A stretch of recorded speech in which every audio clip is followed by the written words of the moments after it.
हम लोग टाल में वोट मांग रहे थे, रास्ता में देखे कि कासो गाड़ी खड़ा है, तो उसके बाद हम मुझे कोई वोट वो कुछ मांग रहा है, हम लोग आए, तो उसके बाद मुर्दाबाद करने लगे। तभी वो कहे कुछ नहीं कोई बोलो, तो 30 गाड़ी हम आगे बढ़ गए, 10 गाड़ी हमारा पाछू रह गया, उसको कुल मारना तोड़ना शुरू कर दिया। बहुहेट हुआ, हम लोग 40 गाड़ी आगू थे। अब पंजा कुल अंगली में पहन लेता, रेलवे वाला कुल रोड़ा रख लेता, एकदम खून तैयारी सूरज भान के यह था कि लड़ाई झगड़ा कैसे हो जाए, तब वोट में ऐसे हो जाए। सूरज भान का ही खेला है। दुलारचंद के पट्टा में रख लेता, दिन भर गाड़ी दबाना, दिन भर कथी करना। दुलारचंद भी जमा, तो सबसे पहले दुलारचंद ने हाथ छोड़ा है कुल पर।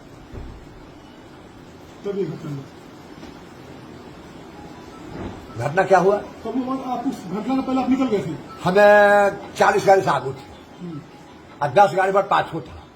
तो जब बुझ गया कि का भरों निकल गया, कम बचा तो चूड़े लगा गरिया 10 के चूड़ दिया। तो आपका भी समर्थक का वाहन क्षतिग्रस्त हुआ? इसमें तो था कुल, हमारे बात तो होने किया।